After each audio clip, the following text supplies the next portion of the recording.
গোমতীনগরে একটা গ্রাম ছিল, যেখানে বছর ২০ গায়ত্রী তার দিদার সাথে থাকত। গায়ত্রীর মা বাবা তার ছোটবেলাতেই মারা গিয়েছিলেন, সেজন্য গায়ত্রীকে তার দিদাই যত্ন আত্তি করে বড় করেছিলেন। গায়ত্রী তার দিদার সঙ্গে ভালোবাসা নিয়ে একে অপরের সাথে থাকত, কিন্তু দিদার বয়স যখন বাড়ল তখন গায়ত্রীর বিয়ের চিন্তা তাকে চিন্তিত করতে লাগল।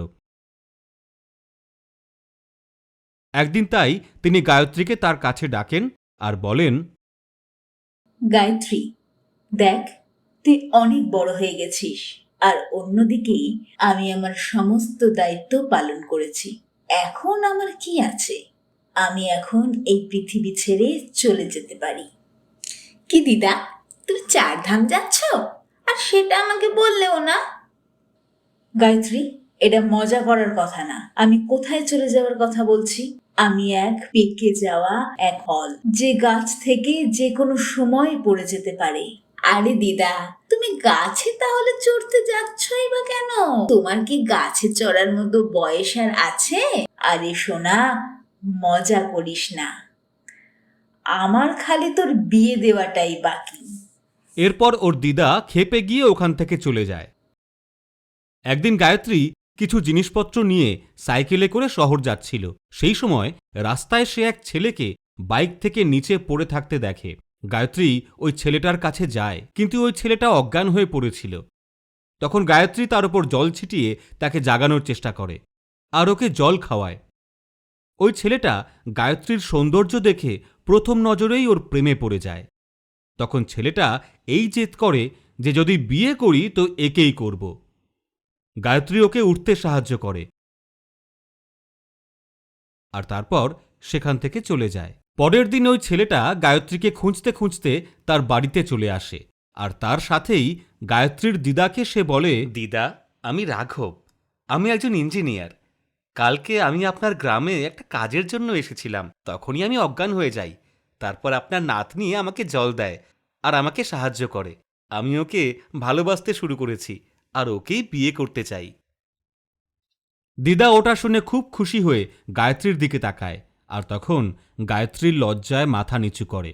তখন দিদা ওই ছেলেটাকে বলে, ওর বিয়ের বয়স হয়েছে, আর এদিকে আমি ওর বিয়ের জন্য ছেলে খুঁজছিলাম। ভালোই করেছো এই প্রস্তাবটি দিয়ে। এখন যদি মিয়া বিবি রাজি, তো কি করবে দিদাজি? এরপর ওরা তিনজন হাসতে শুরু করল।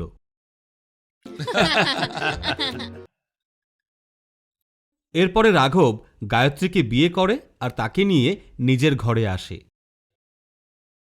এসেই রাঘব তার মাকে ডাকে, মা, ও মা, একবার বাইরে এসো তো। তখনই এক মহিলা বাইরে আসে, আর তার পেছনে আরও এক মহিলা বাইরে আসে, আর এমন করতে করতে মোট 7টা মহিলা ওখানে চলে আসে। সবাইকে দেখে গায়ত্রী রাঘবকে বলে, ওগো, এদের মধ্যে আমার শাশুড়ি কোনটা? আরে গায়ত্রী, এরা সবাই আমার মা, মানে এরা সবাই তোমার শাশুড়ি। হ্যাঁ। ওখানে গায়ত্রীর সব শাশুড়ি ওর ওপর খেপে যায়। তখন ওদের মধ্যে একজন শাশুড়ি রাঘবকে বলল, রাঘব, তুই আমাদের না বলে বিয়ে করে নিলি? আমরা এই বিয়েটা মানতে রাজি না। আরে মা, গায়ত্রী অনেক ভালো মেয়ে আর আমি ওকে ভালোবাসি। তোমরা যদি আমাকে ভালোবেসে থাকো তাহলে ওকে তোমরা মেনে নাও, যদি না মানো তাহলে আমি এখান থেকে চলে যাব। না না বাবু, এরম তুই করিস না। আমাদের ওকে নিয়ে কোনো আপত্তি নেই, আমরা ওকে বউ হিসেবে মেনে নিলাম। ফের রাঘব ওখান থেকে চলে যায়, আর গায়ত্রীও ওর পেছন পেছন সেখান থেকে চলে যেতে থাকে। তখনই ওদের মধ্যে একজন শাশুড়ি গায়ত্রীকে ডাক দেয় আর বলে ওঠে, আরে ও বউরানী, কোথায় যাচ্ছ? এখানে দাঁড়াও আর আমার কথাটা শোনো। মা, বলুন না কি কথা? তুমি আজ থেকে এই ঘরের বউ আর আমরা শাশুড়ি, তাই আজ থেকে তুমি এই ঘরের সমস্ত কাজই করবে, আর আমরা শাশুড়িরা নাচ করব। আর ওর সব শাশুড়ি তখন নাচতে শুরু করে। সঙ্গে কিছু কিছু শাশুড়ি তো ওপরে উড়তেও থাকে। এইসব দেখে গায়ত্রী আতঙ্কিত হয়ে যায়। তখনই রাঘবের কাছে ভয়ে সে চলে যায় আর এইসব কথা তাকে বলে। রাঘব, রাঘব, কি হয়েছে গায়ত্রী? তুমি এত ভয় পেয়ে আছো কেন? এরপর গায়ত্রী রাঘবকে বলে যে কিভাবে কিছু মা হাওয়ায় উড়ছিল। তখন রাঘব গায়ত্রীকে বলে ওঠে, আমাকে ক্ষমা করে দিও গায়ত্রী, আমি তোমাকে একটা মিথ্যে বলেছি। আসলে আমার মাগুলো কোনো সাধারণ মানুষ না, এরা সবাই এক একটা পেতনি। কিন্তু কি করে হলো এসব? এরপর রাঘব তাকে একটা গল্প বলতে শুরু করলো। ছোটবেলায় রাঘবকে কেউ একজন জঙ্গলে ফেলে রেখে যায়, আর ওখানেই এই সব পেতনিগুলো ছিল। রাঘবকে দেখেই ওদের মনে মায়া জন্মায়, ওরা রাঘবকে বড় করতে শুরু করে। রাঘবের এই কথাগুলো শুনে গায়ত্রীর নিজেরও খারাপ লাগতে শুরু করে, ও ওদের সবার সাথে থাকতে রাজি হয়ে যায়। এরপর থেকে ওই পেতনিগুলো গায়ত্রীকে খেপাতে শুরু করলো। সে যাই কাজ করত সব কাজকেই ওরা লণ্ডভণ্ড করে দিত, আবার সেই সব কাজগুলো ওকে দিয়ে তারা আবার করাতো। এইভাবে একদিন গায়ত্রী খুব ভেঙে পড়ে আর কাঁদতে কাঁদতে ঘর থেকে বেরিয়ে যায়। ওখানেই ওর সাথে এক সাধু বাবার দেখা হয়, আর ওই সাধু বাবা ওকে জিজ্ঞাসা করে, কি হলো মেয়ে, তুমি কাঁদছ কেন? এরপর গায়ত্রী সব ঘটনা সাধু বাবাকে বলে দেয়। এরপর সাধু বাবা গায়ত্রীকে জল দেয় আর বলে, এই জলটা তুমি তোমার ঘরে রাখো, তাহলে দেখবে ওরা তোমাকে আর বিরক্ত করতে পারবে না, আর আমি কিছুদিনের মধ্যেই আবার আসব। ওটা বলেই বাবা ওখান থেকে চলে যায়। গায়ত্রী ওই জলটা নিয়ে আসে আর ঘরে রাখে। ওটা দেখে সব পেতনিগুলো ভয় পেয়ে যায় আর ওকে জিজ্ঞাসা করে ওঠে, বউ, এটা তুমি কি নিয়ে এসেছো? আপনারা সবাই আমাকে খুব বিরক্ত করেছেন, এবার এই জল দিয়ে আমি আপনাদের সবাইকে মেরে দেব। না না বউ, এরম করো না। এখন আপনারা যদি মরতে না চান তাহলে আপনাদেরকে আপনাদের বউয়ের চাকর হতে হবে।